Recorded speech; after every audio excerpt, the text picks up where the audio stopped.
ঢিঙত কংগ্ৰেছৰ ছাত্ৰনেতা মহচিন খানৰ প্ৰগতিশীল যাত্ৰা। নগাঁও জিলাৰ 55 নং ঢিং সমষ্টিত আগন্তুক 2026 বিধানসভা নিৰ্বাচনৰ প্ৰচাৰ তীব্ৰতৰ হৈ পৰিছে। ভাৰতীয় জাতীয় কংগ্ৰেছৰ প্ৰত্যাশী তথা অসম প্ৰদেশ কংগ্ৰেছৰ মুখপাত্ৰ মহচিন খানে বিভিন্ন পঞ্চায়তত জোৰদাৰ নিৰ্বাচনী তৎপৰতা চলাইছে। আজি বেচামাৰী, টুকটুকি, ধনিয়াভেটি, জামতল আৰু ডুমডুমীয়া অঞ্চলত তেওঁৰ নেতৃত্বত প্ৰগতি যাত্ৰাত শতাধিক কৰ্মী সমৰ্থকে যোগদান কৰি ৰঙীন প্লেকাৰ্ড লৈ উৎসাহী ধ্বনিৰে সমষ্টি উত্তপ্ত কৰি তুলিছে। শুভাকাংক্ষীসকলে কিতাপৰ টোপোলা উপহাৰ দি গভীৰ সমৰ্থন প্ৰকাশ কৰিছে। এই জনসমৰ্থিত যাত্ৰাই কংগ্ৰেছক নতুন আশাৰ সঞ্চাৰ কৰিছে। বটদ্ৰপাৰ পৰা চাহালম ৰিপৰ্ট, বটদ্ৰপা লাইভ। ভাল কথা যে আজি ডিঙৰ যুৱ সমাজ, শিক্ষিত সমাজ, ডিঙৰ আমাৰ কংগ্ৰেছী সতীৰ্থসকল, আমাৰ যুৱক বন্ধুসকল সকলো ওলাই আহিছে আৰু এটা নতুন প্ৰগ্ৰেছিভ ছ'চাইটি যিটো আমাৰ ডিঙত আছে সেই বস্তুটোক উজ্জীৱিত কৰিবৰ কাৰণে প্ৰগতিৰ যাত্ৰা, নতুন এইটো যাত্ৰা। আৰু মই যিহেতু এপ্লিকেশ্যন সোমবাৰে ল'বলৈ যাম, তাৰ প্ৰাকখনত আমি সকলোৱে ইয়াৰ পৰা ৰাইজৰ পৰা দুৱা বিচাৰিছোঁ, আশীৰ্বাদ বিচাৰিছোঁ। বিভিন্ন অঞ্চলত গৈছোঁ, ৰাইজে দুৱা আশীৰ্বাদ দিছে আৰু এই যাত্ৰা ইলেকশ্যনৰ মানে অহা 2 মাহলৈকে আমাৰ ইলেকশ্যনৰ সময়লৈকে চলি থাকিব, নিৰ্বাচনৰ সময়লৈকে চলি থাকিব। আৰু আপোনালোকৰ সাংবাদিক বন্ধুসকলকো ধন্যবাদ দিছোঁ। আজি গোটেই দিনটো আপোনালোকে আছে। আমাৰ বেচামাৰীত গৈছিলে, বেচামাৰীৰ পৰা টুকটুকি, টুকটুকিৰ পৰা ধনিয়াভেটি, ধনিয়াভেটিৰ পৰা জামতলা, জামতলাৰ পৰা হৈ বৰদোৱা হৈ একেবাৰে আমি আহি পেলাই এতিয়া জেঙুনি পাইছোঁ, যিটো ডুমডুমীয়া বজাৰৰ পৰা আমি ৰেলী কৰি এইখিনিলৈকে আহিছোঁ। এতিয়া সন্ধিয়া হ'ল, বেলি ডুবিবৰ সময় হৈছে। সকলোকে মই আকৌ ধন্যবাদ জনাইছোঁ ইমানখিনি মৰম দেখুওৱাৰ কাৰণে। আৰু ডিঙৰ মানুহে যথেষ্ট মৰম দিছে আৰু সেই মৰমে আমাৰ শক্তি, সেই মৰমে আমাৰ সাহস আৰু সেই স্বাভিমানী যি আমাৰ জনতা ওলাই আহিছে তাৰ কাৰণে সকলোৰে ওচৰত কৃতজ্ঞতা জ্ঞাপন কৰিছোঁ। আপোনাৰ এই যাত্ৰাটোৰ পিছত কৃতক দৃশ্য দেখা গৈছে, আপোনাক কিতাপ উপহাৰ দিছে। হয়, আজি শিল্পী দিৱস। মই বিৰাট আনন্দিত আৰু বিৰাট সুখ অনুভৱ কৰিছোঁ আৰু আৱেগিকো হৈছোঁ যে মোক বাটত আঠজন বন্ধুৱে মোক 8খন কিতাপ, সাহিত্যৰ গ্ৰন্থ উপহাৰ দিছে। আৰু সেয়া মই ভাবোঁ এটা মোৰ কাৰণে এই আজিৰ দিনটোত মানে এটা খুব শুভ লক্ষণ আৰু সেইটো শিৰত লৈ মই আগুৱাবলৈ যাবলৈ চেষ্টা কৰিম।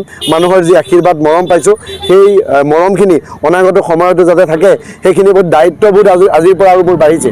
আৰু সেই দায়িত্বখিনি আগত লৈ পেলাই ৰাইজৰ হৈ কাম কৰিব চেষ্টা কৰিম, ৰাইজৰ মাজত থাকি আৰু প্ৰত্যেকজন ব্যক্তিৰ সম অধিকাৰ, সমমৰ্যাদা আৰু প্ৰত্যেকজন ব্যক্তিয়ে ডিঙত যাতে কোনেও মানে নিজকে ছ'চিয়েল এক্সক্লুজন যিটো বহিৰ্ভূত ফিল নকৰে, যে সকলোৱে ইয়াৰে প্ৰত্যেকটো পঞ্চায়ত, প্ৰত্যেকটো গাঁও, প্ৰত্যেকটো বুথ, প্ৰত্যেকটো মণ্ডলৰ প্ৰত্যেকগৰাকী নাগৰিকৰ লগত আমি কিদৰে একাত্ম হ'ব পাৰোঁ, আমাৰ প্ৰচেষ্টা অব্যাহত থাকিব।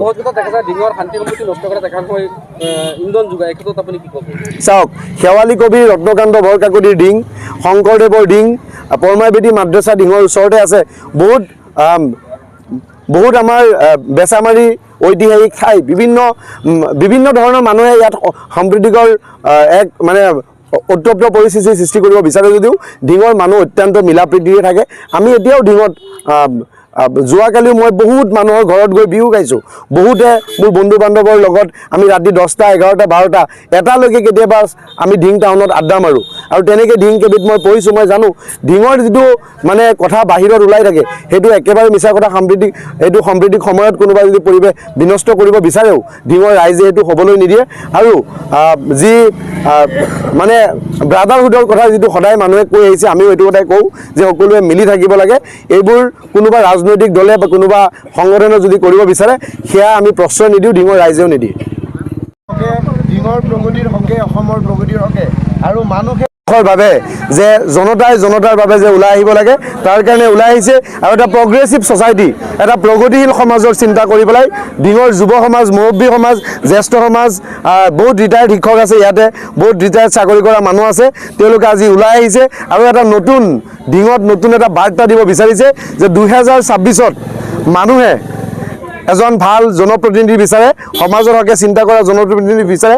আৰু সেয়াই আজি এই যাত্ৰাৰ বেচামাৰীৰ পৰা মুকলি কৰা হ'ল। আৰু সকলোকে আহ্বান জনাইছোঁ, অনাগত সময়ত এই প্ৰগতি যাত্ৰা 2026ৰ নিৰ্বাচনলৈকে, ইলেকশ্যনৰ দিনলৈকে চলিব। আৰু সেই যাত্ৰাত সকলোৱে চামিল হ'বলৈ অনুৰোধ জনালোঁ। আৰু সকলোৰে